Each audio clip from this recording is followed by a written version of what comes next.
Anunciábamos y que queremos agradecerle por estar ya en los estudios al doctor Joseph Campos, que ha tenido un día bastante agitado. Doctor, bienvenido. Buenas noches, muchas gracias por la invitación, un gusto verte en este lugar. Gracias, doctor. Partamos de algo importante, lo escuchaba hace un ratito en otro programa diciendo que ustedes, usted no sugirió, en todo caso a la presidenta Dina Boluarte, no contestar a las preguntas de quienes representaban a la Procuraduría, porque finalmente competencia no tienen. Sí, lo que pasa es que este es un debate que propuso inicialmente el Ministerio Público con la Procuraduría en otra declaración con otro funcionario. Y estableció lo que dice la ley. La ley dice con absoluta claridad que solo participa el Ministerio Público y el investigado, ¿no? Usted ha citado el artículo 88. 8.3. ¿no? Sí, y precisamente este artículo solo aborda el desarrollo de la diligencia. Hay una tutela de derechos, no quiero hacer esto denso jurídicamente, pero para que quienes nos están viendo esta noche puedan entender, hay un auto que resuelve el juez Keckley y que dice claramente, ¿no? Lo ponemos en pantalla la parte resolutiva, por favor. La tenemos. Porque la parte resolutiva de esto es declarar fundada, en parte, esta tutela de derechos solicitada por el Procurador General del Estado contra la Fiscalía, pero hace alusión además al artículo 9, el inciso 3 del título preliminar del Código Procesal Penal, que establece la competencia precisamente y la legitimidad del procurador o de sus representantes en esta diligencia. ¿No es cierto entonces, doctor Campos, lo que usted está diciendo respecto de esta diligencia? Porque hay una tutela de derechos que avala precisamente a la Procuraduría. A ver, vamos a leer para ver si tenemos un espacio de la interpretación a lo que dice, porque me dice que no digo que es cierto, con lo cual yo digo que sí es cierto. ¿Okay? Deme su razón y por no, supuesto la razón que si no, tengo acá algo está. que refutar, lo haré también. Dice, desarrollo de la declaración, ¿no? Dice, luego dice, ¿no? Primer punto, la diligencia se inicia requiriendo al imputado, tal. 2, a continuación, se invitará al imputado a que declare cuando tenga por conveniente sobre el hecho, tal. 3, dice, luego se interrogará al imputado, ¿ok? En la etapa preparatoria, lo harán directamente el fiscal y el abogado defensor. Usted está leyendo el 8.8. Es que es la Yo estoy norma haciendo pertinente. alusión a esta tutela de derechos. La parte resolutiva la tienen ustedes en pantalla. Y con esto, para que se entienda en sencillo, el juez Keckley resuelve este debate. A ver lo que pasa es que te digo lo siguiente, o sea, mira, tú puedes tener, yo saludo tu competencia periodística, pero en el derecho hay normas específicas y esto regula el interrogatorio. Hace unos minutos también, antes que yo saliera, escuchaba a un especialista que para eso estudió, ¿no? Que es Romy Chan, que justo decía con absoluta precisión lo que nosotros hemos obtenido, que en múltiples ocasiones el Ministerio Público ha hecho lo que hemos solicitado, en primer lugar. Y en segundo lugar, esa resolución está impugnada por el Ministerio Público. Sí, pero eso no quiere decir que tenga carácter suspensivo y no tengo que explicarle a eso. No, es que no, sí, yo creo que no, yo dicto este asunto. O sea, yo te digo lo siguiente. No, lo que pasa es que creo que es importante relajarnos cuando decimos que no es cierto. No es cierto, no. La interpretación que yo le propongo es la interpretación que se ha consolidado en el escenario procesal. Por 2 razones. La primera, porque lo dice expresamente la ley. La ley lo dice expresamente. Y en segundo lugar, porque además corresponde en el estadio de lo que se está desarrollando esta investigación. Es una investigación preliminar. Claro, yo le digo... El titular de la acción penal contra quien se litiga no es contra la Procuraduría, no es contra los agraviados, sino se litiga contra el Ministerio Público. Sí, yo le digo que no es cierto, y ya zanjo el tema con eso para pasar a lo que ha ocurrido el día de hoy, es que precisamente este documento no tiene carácter suspensivo, ni quiere decir que porque esté en etapa apelatoria no se ejecuta inmediatamente. Por eso es que se le declara fundado. Vamos a ver qué es lo que ocurre con esta segunda instancia. Con eso, para efecto que se tenga una foto completa. Lo que nosotros dijimos, aplicando la ley, porque incluso el juez no puede estar por encima de la ley, nadie está por encima de la ley, ¿no? En ese escenario lo que nosotros dijimos es que no vamos a contestar. Y ciertamente esto tenemos que hacer una digresión porque lo que es importante establecer es que cuando uno guarda silencio lo hace como medio de defensa o cuando uno no responde simplemente porque hay una mala pregunta, formulada capciosamente, sugestivamente, etcétera, o la hace quien no corresponde. Por ejemplo, ya lo he dicho, nosotros habíamos sugerido que si el fiscal Guamán aparecía solo en la diligencia, nosotros no íbamos a responder hasta que venga la fiscal de la Nación, porque eso lo ordena la ley. Ahora, se lo pregunto entonces, porque usted ha deslizado dos escenarios, o que la pregunta sea capciosa o que no haya competencia. Ustedes decidieron no contestar las preguntas de la Procuraduría porque no los consideran competentes según la interpretación que usted ha hecho. No la formuló porque nosotros, en el momento en que se propone la situación y acaba la participación del Ministerio Público, a quien le respondimos todas las preguntas, porque él es el titular de la acción penal. El que desarrolla la investigación es el Ministerio Público. Entonces, en ese escenario, nosotros respondimos todo y dijimos, conforme lo dispone la ley, no vamos a hacer este tema, porque lo que no queremos es lo siguiente. Primero, que aparezcan situaciones, como ha ocurrido en el pasado con algunos procuradores, es comprender y abrir un escenario que no corresponde. En este momento, esta investigación ni siquiera debió haber sido iniciada, realmente, porque todo lo que se discute aquí no tiene sentido jurídico. Segundo, nosotros queremos evitar la pasión en una investigación que tiene que ser llevada de la manera más seria. Por eso la ley hace que solo participe el Ministerio Público. Entonces, por esa razón nosotros dijimos, no vamos a contestar. Entonces, y esa es mi responsabilidad, porque yo sí creo que efectivamente tenemos que desarrollar un espacio donde tengamos que de alguna manera responder lo que corresponda frente a quien tiene la responsabilidad constitucional de desarrollar eso. ¿Temían la pregunta, que la pregunta venga por el lado de qué hizo finalmente la presidenta Boluarte después de la primera muerte para disminuir precisamente lo que hoy es una cifra real, más de 60 muertos? Yo no sé qué hubiera preguntado, ni me voy a poner en la hipótesis de miedo, porque no existe esa posibilidad. Las imputaciones son realmente, solo tienen explicación porque se quiso seguramente abrir una investigación, etcétera, pero no tiene sentido. La imputación de genocidio es una absoluta barbaridad. Y el homicidio calificado también, ¿no? El genocidio está regulado del año 48, tiene diversas resoluciones y tiene dos elementos esenciales que definen, que es la vocación, la política institucional del Estado para desaparecer o exterminar a un grupo por lo que es. Entonces, eso no tiene ningún recibo, pues, salvo que nos comamos la narrativa que la historia comienza con tantos muertos durante la protesta. Para comenzar, nosotros decimos que no son esos números que se señala como parte de la narrativa que existe, ni es protesta. Porque han habido gente que ha protestado, seguro, pero no es protesta. Son movilizaciones violentas que hemos enfrentado durante todo este tiempo. Ahora, el sinsentido no sería el homicidio culposo por omisión, doctor Campos. ¿Por qué es que meten el mismo saco al genocidio con el homicidio por omisión? Porque no es imputación eso no está en la imputación.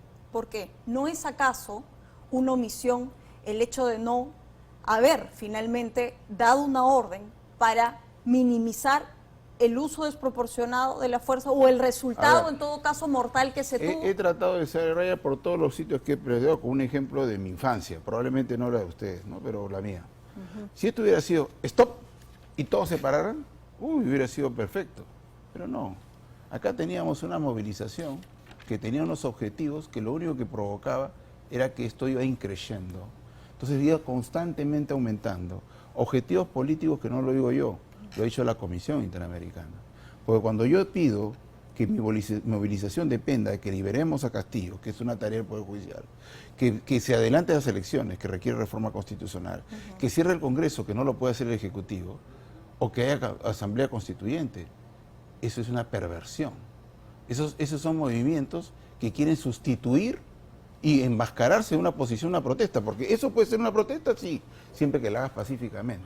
Pero cuando tú quieres esos objetivos y pones la violencia en las dimensiones, tomas aeropuertos, bloqueas carreteras, fruto de ese bloqueo ha muerto gente, niños.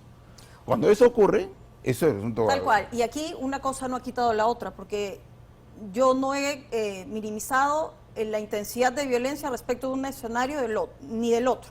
Yo estoy hablando claramente de lo que ahora ha llevado a esta investigación, por eso que es mismo, precisamente por el eso saldo que mi mortal. respuesta incluye eso. O sea, y lo que si quiero hubiera parado, preguntarle- si hubiéramos establecido, porque todos los días en ese escenario se provocaba la violencia, habían diversas personas que también son representadas por la Presidenta de la República, que le dicen, mira, no puedo trabajar, me enfermo, no puedo salir al hospital, no puedo salir, no puedo viajar, no puedo desplazarme por una enfermedad.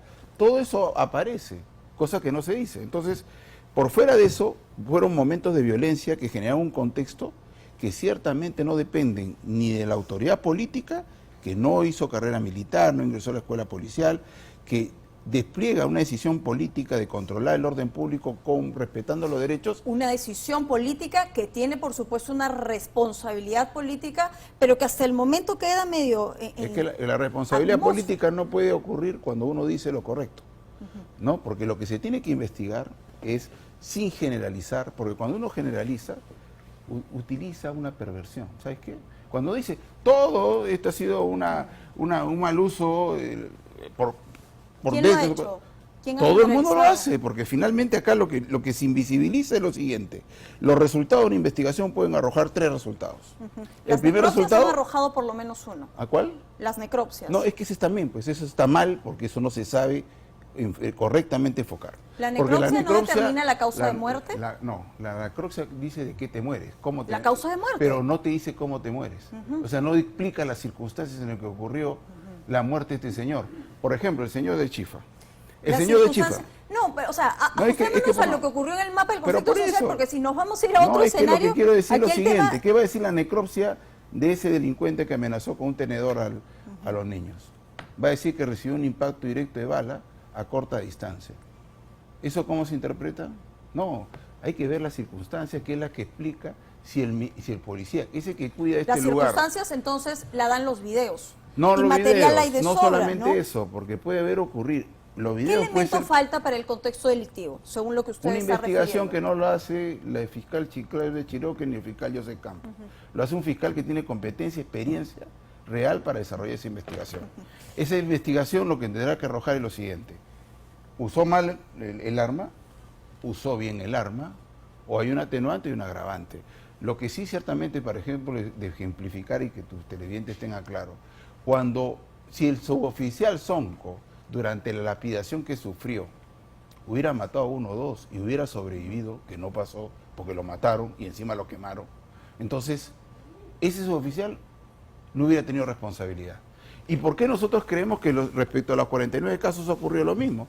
Esperemos, si ocurre que no se ha utilizado mal el arma, ocurrirá que no hubo problemas. Entonces, porque el problema no está en la existencia objetiva de la situación.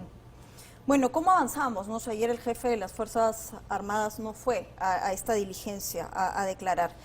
Hay algo que queremos recordar, doctor Campos, y es precisamente lo que ocurrió el 8 de mayo, en donde abiertamente la presidenta Dina Boluarte dice que ella no tiene comando. ¿Lo tenemos? Vamos a escucharlo. Sí, ni siquiera. Porque los ministros ni la presidenta tenemos comando para decidir sobre los protocolos que las Fuerzas Armadas o la Policía Nacional tiene. Ellos tienen, como le dije, su propia ley, pero también tienen sus propios protocolos. ¿A quién obedecen? A sus comandos. Nosotros no tenemos comando. Yo puedo ser la jefa suprema de las Fuerzas Armadas, pero no tengo comando. En consecuencia, los protocolos son lo que deciden ellos. Y ha repetido esto hoy y la presidenta. Lo repito yo, para efecto que se entienda, porque definitivamente forma parte de esta leyenda negra que además intenta, por ignorancia, asociar con lo que ocurrió, porque faltó uno de estos irresponsables abogados que tratan de analogar para ganar un poco de cámara. Dice, pero ya hay una jurisprudencia que dice que el presidente tiene mando y comando. Esa fue la evaluación en el caso de la sentencia de Alberto Fujimori. Y eso sí me encargué de estudiarlo bien. Ahí se dice precisamente la responsabilidad de la autoridad inmediata por organización que se construye en contra de Alberto Fujimori, por fuera de estar de acuerdo o no, es porque efectivamente en el proceso autoritario que él desarrollaba, él no solamente mandaba una orden política, sino tenía una organización que cumplía sus órdenes de manera como si fuera un comando militar. Entonces, ¿qué es lo que ocurre? La presidenta Boluarte es presidenta, o sea, es jefa suprema de las Fuerzas Armadas, solo porque es presidente de la República. Sí. Y solo es presidente de la República porque ganó una elección con votos. Entonces, los votos no te vuelven aviador, los votos no te vuelven... Durante este periodo de conflicto social, entonces, ¿quienes gobernaron fueron las Fuerzas Armadas? No. No, porque hay una orden política. La orden política es controlar el orden interno. La otra orden hubiera sido, Lo que déjenlos, usted me está diciendo déjenlos, es, no, a ver, la otra Dina orden hubiera sido, Boluarte, déjenlos. a ver, la presidenta Dina Boluarte no tiene comando, ¿verdad? Ella, porque la Constitución lo dice, es la jefa suprema, entonces lo que pueda pasar durante esos días no es responsabilidad No, suya. es una interpretación, una falacia. Pero Porque ¿qué? precisamente, Entonces, ¿qué es lo es que usted escuche, no, quiere decir? lo que yo Porque quiero decir soy es lo siguiente. presidenta, pero no parezco presidenta. Mientras están muriendo varias personas y mientras el mapa del conflicto social avanza, no no es que esa actúo, ¿no? esa es una interpretación, una falacia y además es una ilogicidad absoluta. ¿Por qué? Porque lo que estamos diciendo es lo siguiente, el político que quiere agarrar un avión y dice, ¿por qué? Porque yo soy presidente, es un loco, ¿no? O es un autoritario. Lo que hace el político, desde la experiencia que tiene, es desarrollar una competencia que asume desde los que tienen la experiencia. Por eso se va a un Consejo de Ministros que se divide sectorialmente. Cada sector tiene un ministro competente que desarrolla y tiene efectivamente una experiencia en la situación. Es como el tema del dengue. Cuando quiere establecer una situación sobre el dengue, ¿qué tiene que decir el presidente de la República? Contrólelo. Contrólelo al menor costo posible de vida. Le hago ¿Y una quién es lo que pregunta hace? directa Sí. para que se pueda entender. ¿Tenía la presidenta Dina Boluarte el deber jurídico de impedir crear un peligro inminente? Pero si fue su orden, que no se cree. Lo ha dicho, mira, tiene WhatsApp, tiene acta de Consejo de Ministros, tiene mensajes a la Nación, en español, en quechua, todo está. No, llama a la paz. No, que es no. una cosa totalmente No, no, diferente no. a yo reunirme con las Fuerzas Armadas y finalmente saber estratégicamente cómo intento avanzar con la situación. No, estamos viendo un dictador. Tú te manejas en un escenario de dictadores. No. Eso no es lo correcto. ¿Sabes lo que tiene que hacer? ¿Usted ha puesto los elementos yo digo lo simplistas para que todo se reduzca a esa situación? No, esa es la interpretación, Doctor, que tú sostienes. El único argumento que usted ha señalado por el cual la presidenta es jefa de las Fuerzas Armadas, jefa suprema de las Fuerzas Armadas, es porque la Constitución lo dice. Porque entonces, tiene mando. La Constitución lo dice. No, tiene mando. Es que esa es tu interpretación, ese es el problema que tú tienes. ¿Lo ha Tu dicho usted, interpretación. doctor? Yo no lo he dicho. Yo lo que estoy diciendo es otra cosa que yo lo interpreto de otra manera. Lo que tú dices es más bien tu interpretación. Lo que yo te digo es lo siguiente. ¿Ella tiene mando? Claro, si fue obedecida. Se desarrolló un despliegue operacional para efecto de controlar el orden público. ¿Controlarlo con qué? Alguien tiene que desarrollar el protocolo de intervención. La pregunta es Eso sencilla. no ¿Controlarlo con qué? Con las fuerzas del orden. A través de ¿De qué? bombas lacrimógenas. Hágame una lista de los elementos con los que usted de primera mano sabe que se contuvo lo que ocurrió en ¿Pero qué? en esa O fecha. sea, el tema de cómo se desarrolla el despliegue operacional, eso no lo tiene que... Si me lo presenta, no lo entiendo. ¿Tú sabes lo que es un Entonces, targeting, por ejemplo? Entonces, si a la ¿Sabes lo que es un presidenta targeting? llega el jefe de las Fuerzas Armadas y le dice, bueno, lo vamos a contener de esa manera, perfecto. Yo me desentiendo del tema porque ni siquiera lo porque eso va a un entiendo, consejo de confío en ti. ministros. Hay un ministro que es el responsable del sector que implementa la orden. Entonces, el responsable es el señor Otárola. No, es que sabes que el tema es lo siguiente. Una vez que se diseña la estrategia operacional, ocurre el control. Si hubiera sido por el contrario, la instrucción de mandar a matar como sea, ¿tú cuántas víctimas crees que hubiera ocurrido? Con lo que ocurrió con la gente que estaba movilizada. ¿Cuánta gente hubiera ocurrido esto? No tiene logicidad las conclusiones. Acá hay una persona que dice, la orden política lo presenta al Consejo de Ministros, se debate y se desarrolla una acción que tiene que implementar el ministro del sector. A su vez, el ministro del sector es el encargado de desarrollar a un jefe operativo. El ministro del sector puede ser interior, puede ser de defensa, que es el encargado de establecer si hubiera habido una orden diciendo, vayan a matar, no tengo ninguna duda, pero no ha habido esa orden. Lo que ha habido es lo siguiente, una orden que se ha implementado, ha sido obedecida porque tiene mando, pero su límite respecto al desarrollo de la acción operacional es evidente y no es reprochable. Porque Entonces no puede... son las Fuerzas Armadas las responsables de lo que ocurrió. No, ni siquiera eso. Porque las muertes que tienen que ocurrir se tienen que investigar. No Claudio Chiró que tiene que presumirlo. Tiene que investigarse con alguien que sabe investigar y sabrá determinar si hubo uso correcto del arma o no hubo uso correcto del arma. si hubo un atenuante o si hubo un agravante. Hasta que no llegue eso, hay que respetar al policía, porque ese señor también lo esperan en su casa como te esperan a ti. Entonces, ese es el punto que hay que establecer con claridad para efectos de Nadie no lo adelantar. respeta. Eso es generalizar, por ejemplo, lo que usted está haciendo, ¿Por qué? que ha condenado ¿Por qué? al inicio de esta ¿Por qué? entrevista. ¿Por qué? Porque claro, me genera la sensación de que usted me quiere llevar al escenario de condenar por un lado una cosa y no y sacar de lado a los buenos policías. Claro que los hay. Yo no he dicho que no. En ese momento se determinará si había un policía responsable con el uso del arma o una persona que no fue responsable. Y el que no estaremos fue pendientes, responsable, doctor claro, Campos. eso es Así importante. estaremos pendientes. Agradecerle por haber estado aquí con nosotros. Siempre es importante tener la voz de la defensa técnica, sobre todo en esta investigación. Muchas gracias. Hasta luego. Bien.